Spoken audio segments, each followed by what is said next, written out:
말씀의 제목 이웃사랑입니다. 이웃사랑. 이 이웃사랑이라는 말은 굉장히 쉬운 것 같으면서도 어렵습니다. 근데 우리 하나님께서는 내가 너희를 사랑한 것 같이 너희도 서로 사랑하라.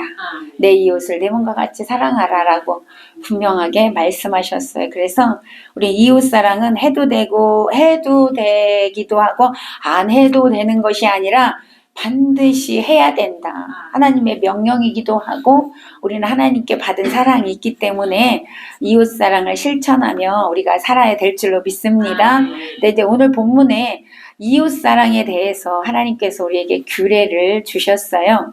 오늘 15장은 이웃사랑의 실천으로 이제 두 단락으로 나눌 수 있는데, 첫 번째 단락은 1절에서 11절로 안식년의 채무에 대한 규례를 주셨고요. 12절부터 18절까지는 종을 대우하는 종에 대한 규례를 주셨습니다.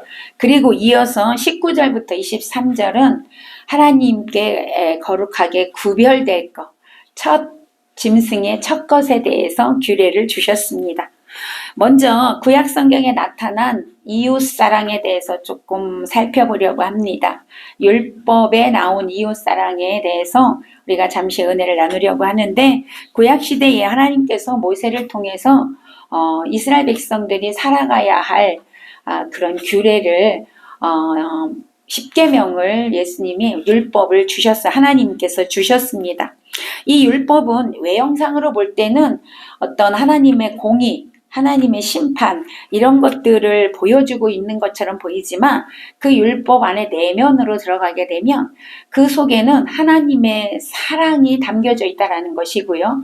사랑으로 인해서 우리가 그 율법을 지킬 수 있고 그 사랑을 통하여 복을 받을 수 있음을 그 속에서 우리가 발견할 수가 있습니다. 그래서 예수님께서는 율법 중에서 어느 계명이 가장 큽니까? 라고 어느 율법사가 찾아와서 예수님께 물었어요. 마태복음 22장 37절에서 40절에 보니까 그렇게 어느 계명이 큽니까? 라고 물었던 사람에게 예수님은 내 마음을 다하고 목숨을 다하고 힘을 다해서 주 너희 하나님을 사랑하라. 이것이 첫째 되는 계명이고, 그 다음에 이어서는 내 이웃을 내 몸같이 사랑하라. 이것이 둘째 계명이고, 이것이 선지자의 강령이니라 라고 그렇게 말씀하셨습니다. 예. 자, 이것처럼 사랑은 우리 기독교에서 가장 중요한 것이고, 그 사랑으로 인하여 우리가 구원받았고 하나님은 사랑 자체시라고 말씀하고 있습니다. 네, 그래서 로마서 13장 10절에 보니까 사랑은 율법의 완성이라 이렇게 바울은 고백하고 있습니다. 그러기에 이 사랑은 율법 안에 내면 속에서 이 사랑에 대해서 우리에게 말씀하고 있다는 것을 알 수가 있습니다. 자, 그러면 이 율법 속에서 나타난 이웃사랑을 보면 첫 번째는 이웃사랑은 10계명에서 알 수 있다는 거예요. 왜냐하면 10계명을 크게 두 부분으로 나눌 수 있는데, 1계명부터 4계명까지는 하나님을 사랑하라는 거죠. 하나님을 사랑함으로 하나님을 섬겨라. 하나님께 죄를 짓지 마라. 이런 내용이고요. 5계명부터 10계명은 이웃사랑에 대한 거죠. 그래서 이웃을 사랑함으로 이웃에게 불의한 일을 하지 말라라는 그런 내용으로 되어져 있어요. 그래서 조금 전에 말씀드렸듯이 바울은 로마서 그 13장에서 사랑은 율법의 완성이다. 그러니까 사랑하면 율법을 지킬 수 있다는 거죠. 아멘. 그렇죠? 사랑하면 율법을 지킬 수 있다는 거예요. 그것을 말씀하고 있죠. 그러니까 10계명은 곧 뭐다? 사랑이다. 하나님 사랑, 이웃 사랑이라는 것이고요. 자, 두 번째 이웃 사랑은 형제를 미워하지 않는 것이 사랑이라고 말씀하고 있어요. 레위기 19장 보니까 17절에서 18절에 보면 율법 가운데서 형제 아니면 이웃에 대해서 직접적으로 이렇게 표현한 구절이 있어요. 여기에서 이웃에 대해서 공의만 요구하지 말고 이것이 잘했냐 이것이 못했냐 이렇게 따지지 말고 공의만 요구하지 말고 이웃에게 사랑으로 해야 할 것을 말씀하고 있습니다. 그러니까 내 형제를 마음으로 미워하지 말래요. 원수를 갚지 말고 원망하지 말고 내 이웃 사랑하기를 내 몸같이 하라. 예, 이렇게 해서 형제를 미워하지 않는 것이 이웃사랑이다라고 표현을 하고 있습니다. 세 번째 이웃사랑은 희년에 회복시켜주는 것이 이웃사랑이라고 말씀하고 있어요. 레위기 25장에서 말씀하고 있는데 희년은 50년을 말합니다. 그러니까 안식년이 7년이거든요. 7, 7에 49. 그래서 7년이 지났는데 그러니까 일곱째 날이 7번 지난, 그래서 7, 7에 49 해서 50년째 되는 날이 희년입니다. 그러니까 그 희년 때는 모든 것을 다 회복시켜주는 날입니다. 그래서 이스라엘 중에 어떤 사람이 가난하거나 부득이한 사정으로 자신의 기업이나 자신의 집이나 자신의 땅, 밭 이런 것들을 이제 누구한테 팔았어요. 어쩔 수 없이 빚 때문에 팔았어. 그런데 50년째 될 때에 내가 그렇게 팔았다면 나의 형제나 나의 친척 중에서 그 값을 돈으로 주고 그 사람한테서 그거를 찾아서 나한테 주는 거예요. 이게 희년의 축복인데, 만약에 이제 나한테 형제나 친척이 없으면 내 것을 사간 사람은 50년이 되면 희년째 될 때는 그냥 나한테 돌려주게 되어져 있어요. 이게 하나님의 법입니다. 희년의 법인데 하나님께서 그렇게 하셨다라는 거예요. 그러니까 이 법은 뭐냐면 이스라엘 백성들은 모두가 자기의 형제들이에요. 형제 동족이기 때문에 그 동족을 지나치게 혹독하게 그렇게 대하지 말고 사랑으로 대하라, 사랑으로 섬겨라, 이웃사랑을 해라, 이런 의미로 하나님은 다 돌려주게 그렇게 하셨던 규정을 만드셨던 것입니다. 그러니까 그것을 다시 회복시키는 것이 바로 이웃사랑이다, 이렇게 표현을 하고 있다라는 것이죠. 자, 그래서 네 번째 이웃사랑은 가난한 자에게 이자 없이 돈을 구워주는 것이 이웃사랑이다라고 말씀하고 있습니다. 율법에서는 이스라엘 백성들이 그 동족 중에 가난한 자가 있으면 그에게 돈을 빌려주되 이자를 받지 말고 구워주라고 말씀하고 있어요. 그러니까 이방인들에게는 이자를 받고 구워줘도 돼요. 그러나 같은 이스라엘 동족 중에는 이자를 받고 구워주면 안 된다는 거예요. 하나님께서 그렇게 규정하셨어요. 그러니까 오늘날도 우리는 이 성도들은 한 형제 자매이기 때문에 형제 간에는 이자를 받고 구워주지 말라, 이 말입니다. 오늘 본문 7절에서 11절에도 그 말씀을 하고 있습니다. 그러니까 이스라엘 우리 성도들 간은 형제 의식을 갖고 있기 때문에 사랑으로 대할 것을 명령하고 있는 거죠. 오늘날 성도가 그리스도 안에서 모두 하나님의 자녀임을 여러분 믿으시기 바랍니다. 형제입니다. 하늘나라에 가서 모두 형제라고 그렇게 말씀하고 있어요. 그러니까 우리는 서로 도와주고 서로 깊은 사랑을 가지고 함께하는 그런 삶이 되어져야 될 줄로 믿습니다. 자, 다섯 번째 이웃사랑은요, 율법에서 어떻게 표현되고 있냐면 이스라엘인 종, 그러니까 이스라엘을 종으로 원래는 삼지 않습니다. 그런데 종으로 삼았을 경우에는 종으로 여기지 말고 품꾼으로 여겨라. 그러니까 품꾼은 뭐예요? 서로 품앗이 하는 거 있잖아. 네가 나 도와주고 내가 너 도와주고 이런 거 있잖아요. 그러니까 돈을 줘야 되는 거잖아요. 그러니까 이렇게 품꾼으로 여기고 우거하는 여기에서 살고 있는 나그네처럼 그렇게 여겨라, 이렇게 말씀하고 있습니다. 레위기 25장 39절에서 40절 내용이에요. 그래서 이스라엘 중에 어떤 가난하여 자신을 다른 사람에게 종으로 팔았을 경우 그를 산 자는 그를 종으로 대하지 말고 품꾼이나 우거하는 자처럼 대하라, 이렇게 되어져 있어요. 이 말씀은 같은 하나님의 백성이요, 같은 자녀요, 형제이기 때문에 우리가 매정하게 대하지 말고 사랑으로 대할 것을 말씀하시는 것으로 이렇게 하신 것입니다. 그러므로 우리는 성도 간에 서로 사랑을 해야 될 줄로 믿습니다. 요한복음 13장 34절에서 35절도 보니까 새 계명을 너희에게 주노니 서로 사랑하라. 내가 너희를 사랑한 것 같이 너희도 서로 사랑하라. 너희가 서로 사랑하면 이로써 모든 사람이 너희가 내 제자인 줄 알리라. 우리가 서로 사랑할 때 예수님의 제자인 줄 안다라는 거예요. 하나님은 우리에게 여러분 종교인이 되라고 하지 않아요. 내 제자가 되라고 말씀하셔요. 여러분 주님의 제자가 되시기를 바랍니다. 주님의 제자가 되는 길은 서로 사랑하는 거래요. 하나님 사랑, 이웃 사랑하는 거라고 분명히 성경에서 말씀하고 있습니다. 사랑하는 여러분, 우리는 사랑하며 살아도 모자란 세상입니다. 사랑하고 사시기를 바랍니다. 서로 사랑하시기 바랍니다. 자, 그러면 이제 본문으로 돌아오겠어요. 돌아와서 자, 먼저 안식년의 채무 규례를 보기로 하겠습니다. 1절에서 11절 말씀이라고 했지요. 보니까 1절에서 11절까지를 보면 매 7년마다 돌아오는 안식년에는 형제가 진 빚을 면제해 주라고 말씀하고 있어요. 1절에서 2절 보니까. 자, 1절, 2절 다시 한번 보겠습니다. 1절, 2절. 시작. 매 7년 끝에는 면제하라. 면제의 규례는 이러하니라. 그의 이웃에게 구워준 모든 채주는 그것을 면제하고 그의 이웃에게나 그 형제에게 독촉하지 말지니 이는 여호와를 위하여 면제를 선포하였음이라. 아멘. 이 규례. 그러니까 안식년, 7년이 안식년이에요. 7년이 안식년인데 이 안식년이 돌아오면 모든 채무를 지금 뭐래 면제해 주라 그랬잖아요. 이 여기서 면제해 주라는 것은 모든 채무를 탕감해 주라 그런 뜻이 아니에요.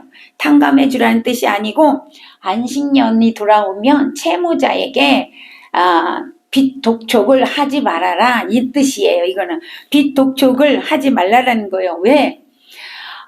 이 7년이 되면 땅을 휴경해야 돼요. 하나님이 규례를 주셨는데, 법을 주셨는데, 7년이 되면 우리도 쉬고, 농사 지으면 안 돼요. 땅도 쉬게 해라. 근데 여러분, 실제로 땅을 그렇게 쉬면, 땅에 우리가 계속해서 농사를 지며 영양분을 다 이렇게, 이런 곡식들이 다 빨아먹잖아요. 영양분이 이제 고갈이 되는 거죠. 그런데 이렇게 쉬게 되면 땅이 스스로 그 영양분을 다시 이렇게 만들어내나 봐요. 그래서 쉬고 나서 농사를 지면 훨씬 많은 그런 곡식을 얻을 수 있다고 해요. 실제로.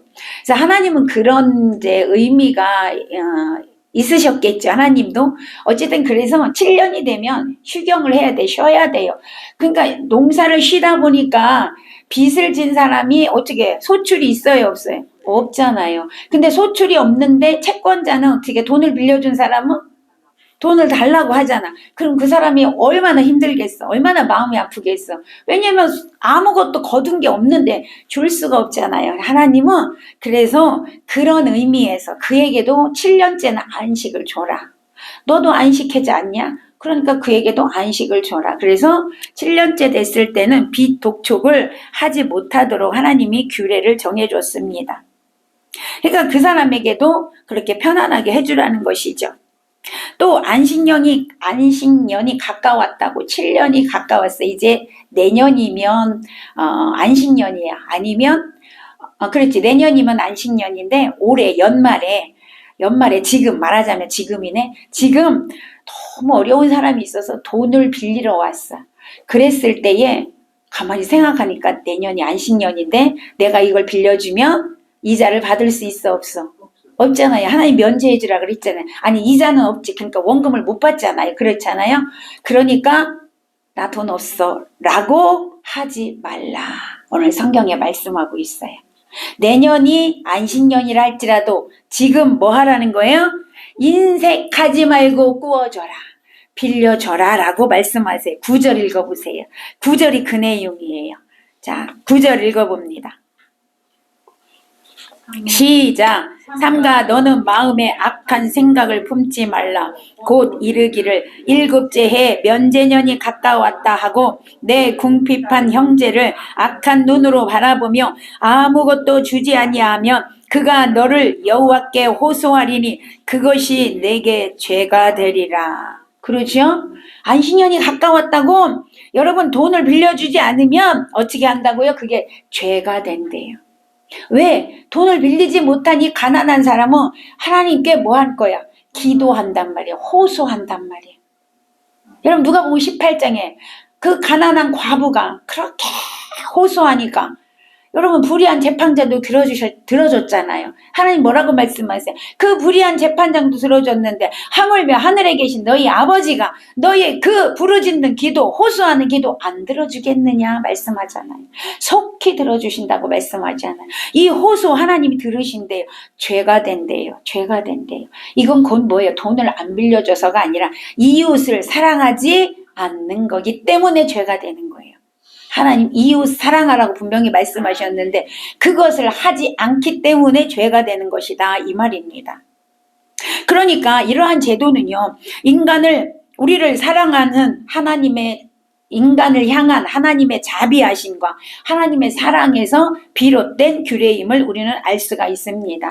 이렇게 자비와 사랑이 많으신, 아니 사랑 자체이신 하나님은요, 언제나 가난하고 소외된 자들, 억울한 자들, 과부, 고아들에게 관심을 갖고 있음을 여러분 믿으시기를 바랍니다.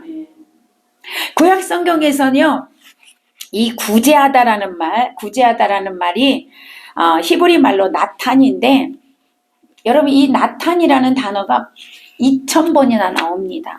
그러니까 많이 나오는 거예요. 그러니까 하나님은요, 이 어렵고 힘든 사람들을 돌보는 것을 하나님은 굉장히 원하시고 계시고 기뻐하신다는 걸 알 수가 있습니다. 하나님께서 가난한 자들에게 얼마나 관심이 많은지를 우리는 알 수 있다는 거예요. 그러니까 여러분 우리는 얼마나 감사합니까? 우리 가난하잖아. 우리 어렵지 않아. 그러니까 하나님 우리를 사랑하시는 거야. 아멘. 하나님 우리를 사랑하시는 거예요.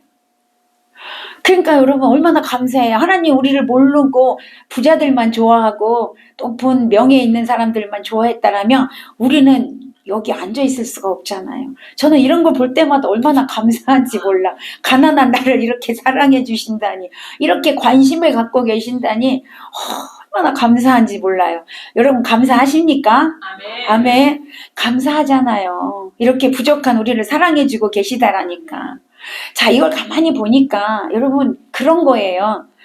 우리 다 부모잖아요. 근데 우리 부모님들이 잘 사는 자식, 막 그냥 명예를 가지고 떵떵거리며 사는 자식보다는 그냥 돈이 없어서 쩔쩔매고 힘들게 살고 참 세상적으로 볼 때 불행하게 살고 막 이런 자녀들이 늘 마음에 있잖아. 그렇잖아요? 늘 마음에 그렇게 아픔으로 있단 말이에요.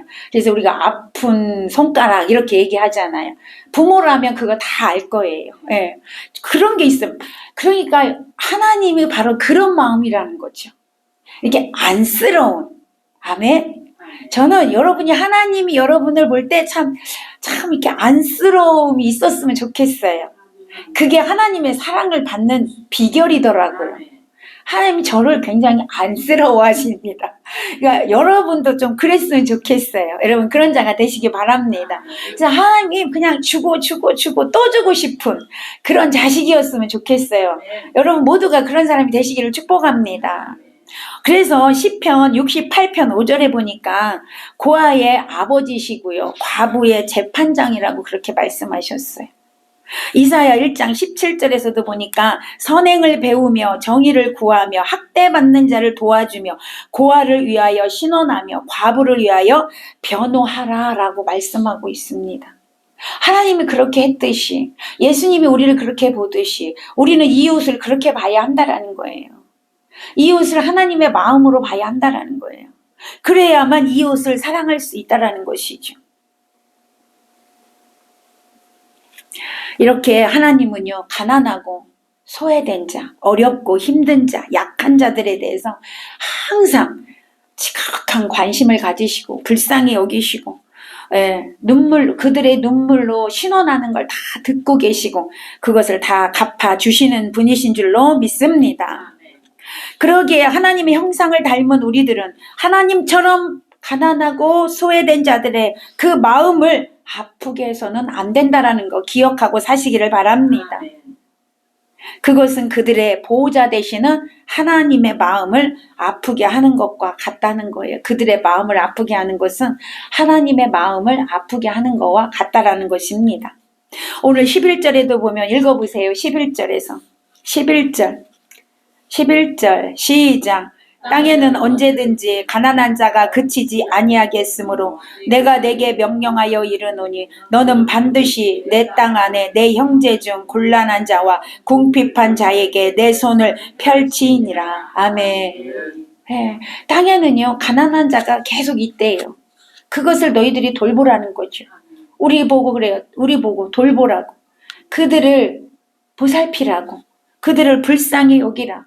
예, 궁핍한 자에게 내 손을 펼쳐라 라고 말씀하고 있습니다.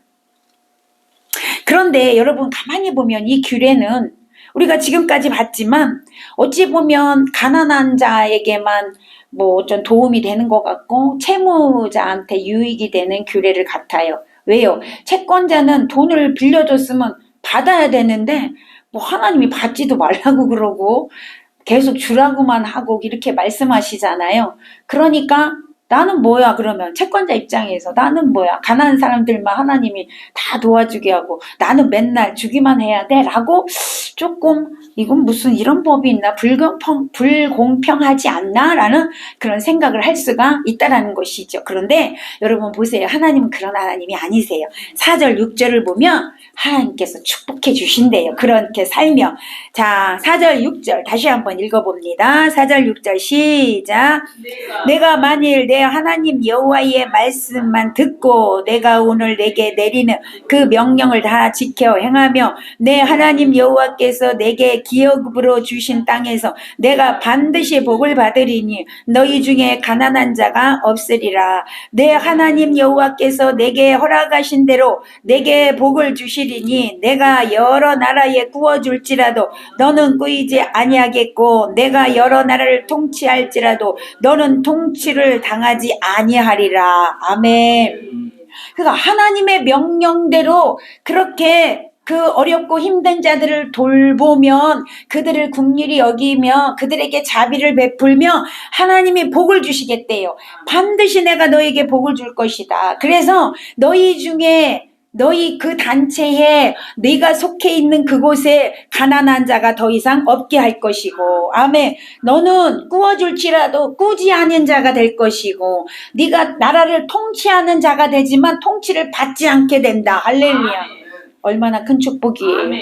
여러분이 그 권세를 주신대잖아요. 하나님 말씀하시오. 내 말대로 너네가 순종하면 이 말대로 하며 어려운 자를 도와주면 내가 너에게 그렇게 하겠다.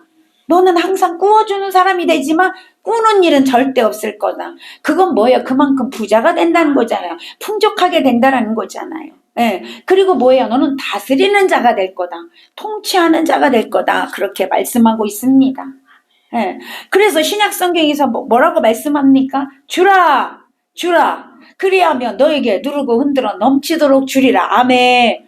여러분 주는 자가 복이 있습니다. 아멘. 받는 자가 복이 있는 게 아니고 주는 자가 복이 있단 말이에요. 주는데 받을 생각하지 말고 주라는 거예요. 하나님 그렇게 말씀하셔요. 무조건 주기를 바랍니다. 주면 하나님 갚아주신대. 몇 배로 갚아주셔요? 100배로 갚아주셔요. 10,000배로 갚아주셔요. 하나님이요 가난한 자에게 주는 건 하나님께 꾸어주는 거래잖아요. 성경에 그렇게 말씀하고 있어요. 하나님께 꾸어주는 거다. 그런데 하나님이 꾸임 받은 거 우리에게 돌려줄 때는 이자를 쳐서 주시겠다라고 말씀하잖아요. 여러분 우리가 주는 자가 되시기 바랍니다. 그러니까 여러분 이걸 볼 때 이 말씀을 볼 때 이거는 채권자뿐만이 아니라 모든 사람에게 유익이 되는 거예요. 가난하고 힘든 사람은 어떻게 해요? 많이 받아서 또 좋은 것이고 또 준 사람은 하나님이 또 많이 갚아주니까 좋은 거고 이러다 보니까 나의 개인적인 유익도 되지만 나라 전체가 우리 공동체 전체가 아멘. 예, 우리 모든 공동체 전체가 이렇게 하나님 말씀에 순종하면 하나님께서 복을 더하신다라고 말씀하고 있습니다. 축복받게 하신다라는 것을 오늘 우리에게 말씀하고 있어요. 그러니까 하나님께서 우리에게 요구하시는 것은 다 우리에게 좋은 것을 주시는 길을 원한다라는 거예요. 축복하길 원하신다라는 거예요. 풍성하게 주기를 원하신다라는 거예요. 여러분 그 말씀을 믿으시고 순종하는 자가 되시기를 바랍니다. 자, 두 번째 보니까 두 번째 단락은요. 안식년에 7년의 안식년에 종을 어떻게 대우해야 되는지에 대해서 규례를 주셨어요. 12절에서 18절의 내용인데 이스라엘 백성 중에 종으로 팔려간 사람이 있어요. 그러면 7년째 될 때 안식년이 될 때 그를 자유롭게 하래요. 뭐 하라는 거예요? 보내주라 이 말이에요. 7년 동안 네가 써먹었으면 보내주라. 여러분 종은요 돈을 주지 않아. 그냥 먹여주고 입혀주는 건 하겠지. 여기 집에서 사니까. 그러니까 어떤 품삯을 주거나 그러지 않아요. 그 당시에 종은 그냥 가축과 똑같아. 말하는 가축. 그러니까 뭐 어떤 품삯을 받지도 않아요. 그냥 사는 거죠.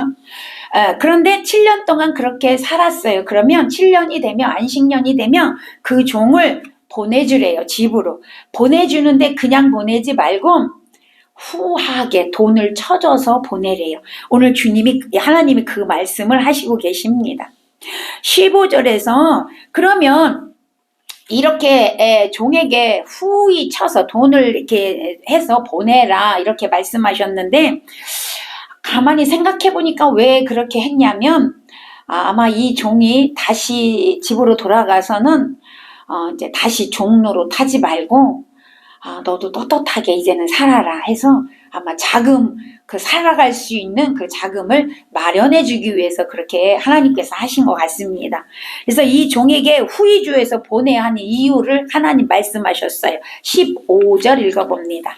15절 시작. 너는 애굽 땅에서 종되었던 것과 내 하나님 여호와께서 너를 속량하셨음을 기억하라. 이게 무슨 네, 아멘.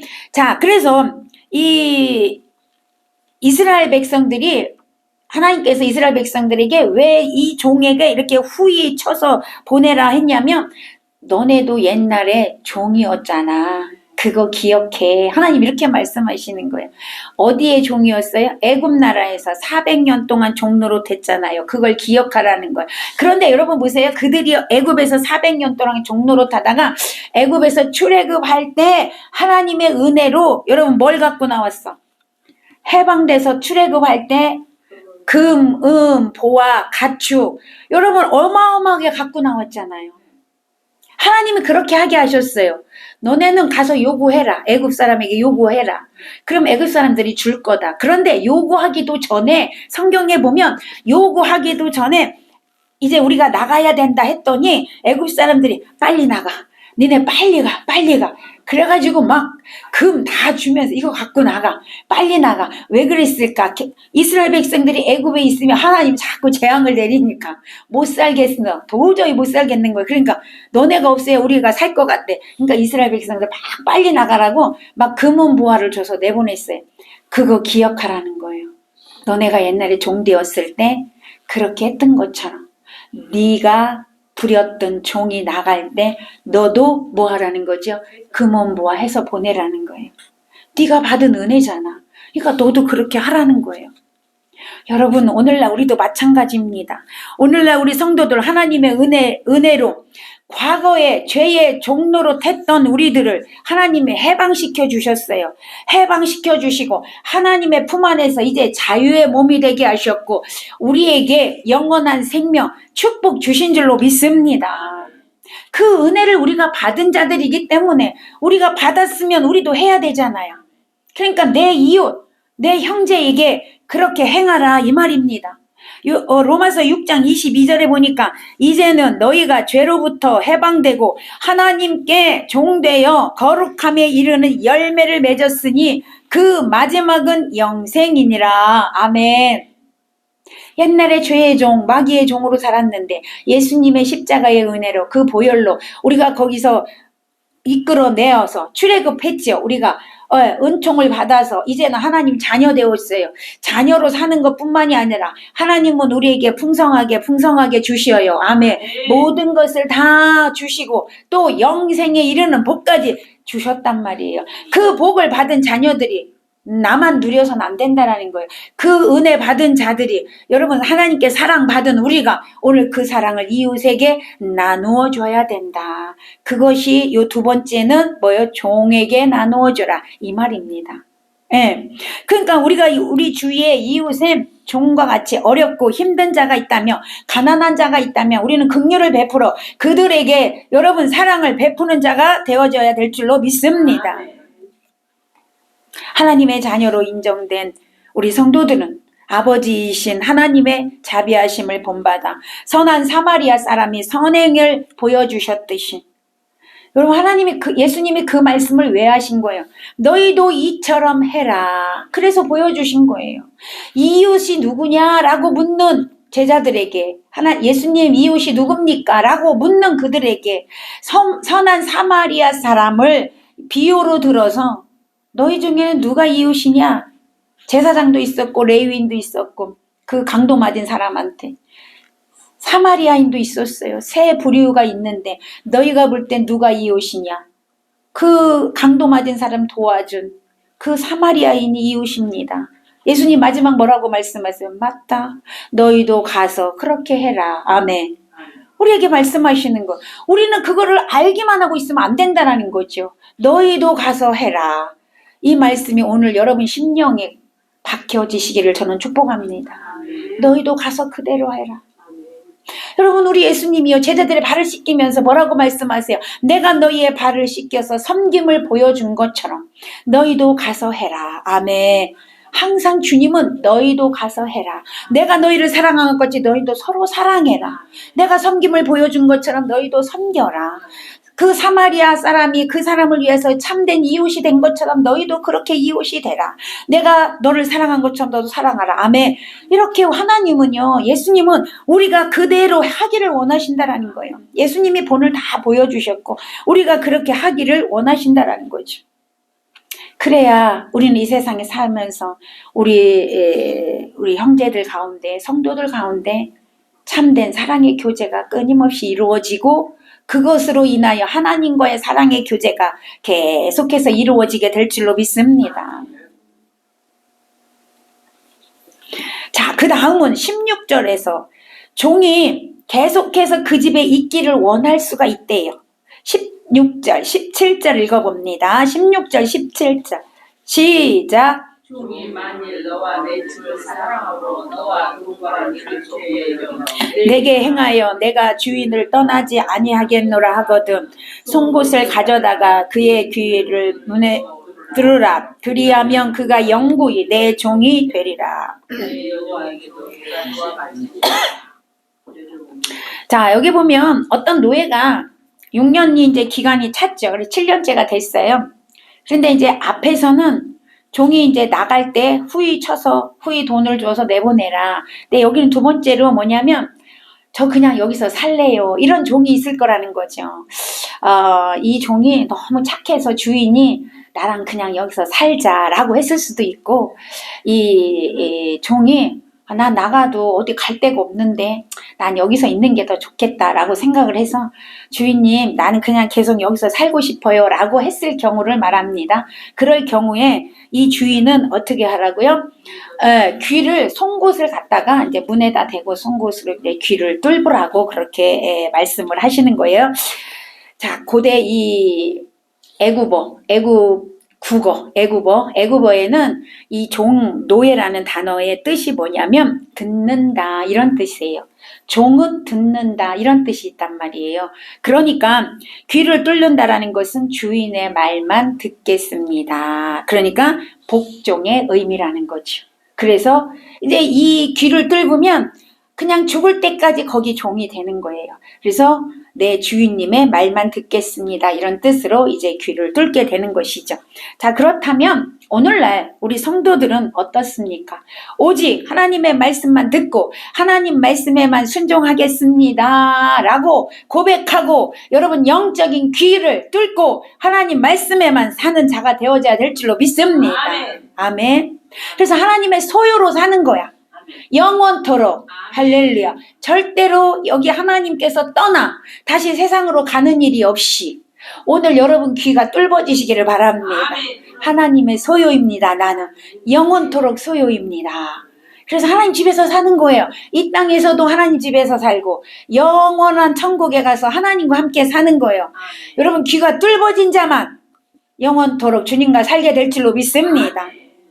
자, 그러면 이제 세 번째 단락이죠. 세 번째는요, 하나님께 구별되는 것을 말씀하고 있습니다.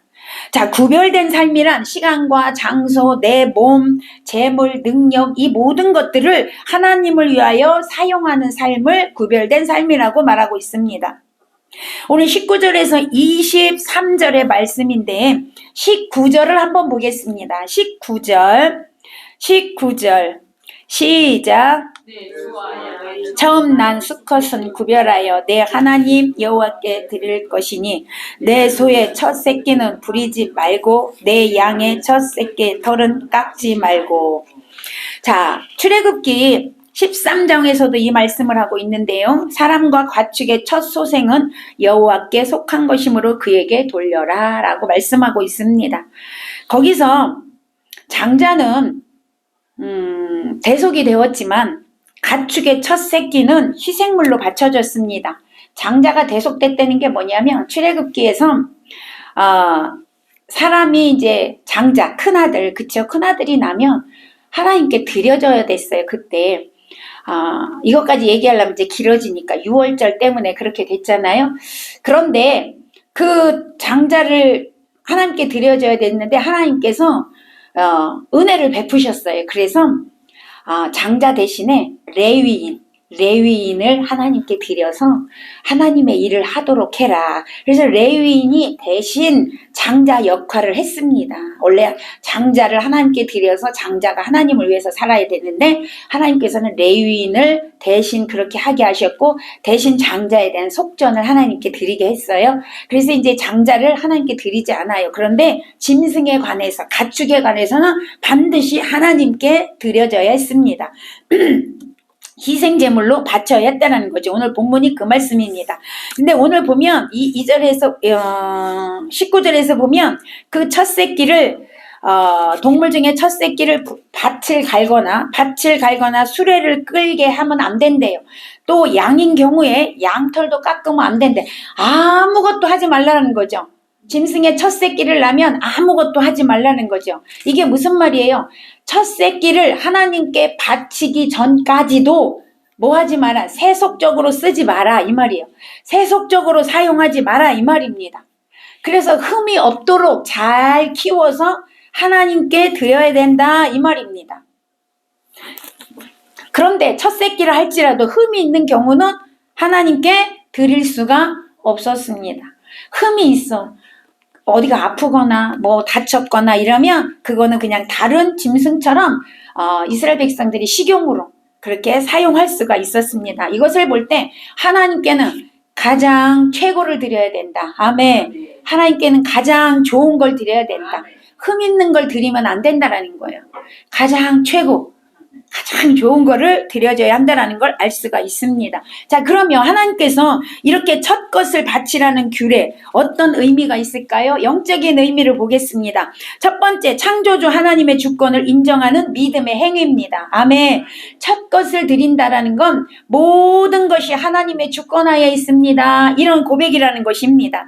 로마서 11장 36절에 보니까 만물이 주에게서 나오고 주로 말미암고 주에게로 돌아감이라. 아멘. 그러니까 모든 것이 주님께로 왔다가 모든 것은 주님께로 돌아간다 이 말이에요. 여러분, 우리도 이런 믿음을 가지고 살아야 될 줄로 믿습니다. 그래서 여러분도 주님께로 왔다가 주님께로 돌아가요. 아멘. 여러분, 세상 사람들은 내가 어디서 왔으며 무엇을 하다가 어디로 가야 하나 이걸 몰라. 여러분 아시죠? 성경에서 말씀하고 있습니다. 우리는 하나님께로부터 와서 하나님 영광을 위해서 살다가 하나님께로 돌아갑니다. 할렐루야. 이것이 확실하게 되어져 있어야 돼. 여러분 안에. 오늘 그것이 인정하는 것이 여러분 첫 것을 드리는 것은 그것의 영적 의미다. 두 번째, 하나님을 이스라엘의 구원자로 인정하는 거예요. 왜냐하면 이스라엘이 애굽에서 구원받았을 때 애굽인들의 장자의 짐승의 첫 새끼는 모두 죽임당했어요. 그죠? 사람의 장자, 짐승의 첫 새끼 모두 죽임당했어요. 그런데 이스라엘의 장자, 가축의 첫 새끼 여러분 보호받았습니다. 하나도 죽지 않았습니다. 이것이 6월절에 베푸신 하나님의 은혜였습니다. 사랑이었습니다. 그 이후에 하나님께서는 첫 새끼를 이렇게 거룩히 구별하여 드릴 것을 명령했습니다. 그러니까 여러분 첫 새끼를 드리는 이유는 뭐라고요? 구원자심을, 하나님이 구원자이심을 고백하는 거예요. 그 은혜에 감사하는 거예요. 그것을 하나님께 드린다라는 것이죠. 세 번째, 우리의 삶에서 하나님을 최우선으로 두어야 한다 이 말입니다. 처음 것을 하나님께 바친다라는 거. 이것은 그 다음에 취한 건 우리가 쓰잖아요. 첫 번건 하나님께 드린다라는 거, 하나님을 최우선으로 여긴다. 그래서 옛날에 보면 다 그 첫 소산 하나님께 드렸어요. 저도 어렸을 때 보면 우리 엄마가 호박 하나 따면 이거 목사님 갖다 드려라 이렇게 처음 거 드린 거예요. 하나님께 목사님 드리는 거는. 그래서 그렇게 신부를 많이 한 적이 있어요. 많이 했습니다. 어렸을 때. 그러니까 이 첫 소산 하나님께 드린 것은요, 최우선으로 하나님을 여긴다라는 거예요. 여러분 최우선으로 하나님을 여기시기를 바랍니다. 하나님은 온 만물의 창조주이십니다. 그 하나님께 여러분 우리의 최우선으로 생각해야 돼요. 우리의 구원주 되시고 창조주 하나님 되시고 거룩한 분이십니다. 우리는 모든 것에 있어서 하나님을 인정하고 사는 삶이 되어져야 할 줄로 믿습니다. 여러분의 모든 삶은 하나님께 맡기고 하나님을 인정하고 하나님을 경배하고 하나님을 찬양하는 자가 되시기를 축원합니다. 말씀을 맺습니다. 오늘 하나님께서는요, 이웃사랑에 대해서 우리에게 말씀하여 주셨습니다. 그리고 구별된 삶을 살 것을 우리에게 말씀하여 주셨습니다. 우리는 왕같은 제사장이요 거룩한 하나님 나라의 백성입니다. 하나님께서 말씀하신 명령에 순종하고 하나님의 뜻이 이 땅에 이루어지도록 충성하는 그런 일꾼이 되어져야 할 줄로 믿습니다. 우리 모두는 하나님을 사랑하며 섬기며 이웃을 사랑하는 일에 충성된 자가 되어져서 하나님이 기뻐하시고 하나님께서 우리를 사랑하시고 마음껏 복을 내려줄 수 있는 그런 축복의 자녀가 되시기를 예수님의 이름으로 간절히 축원합니다. 기도하겠습니다.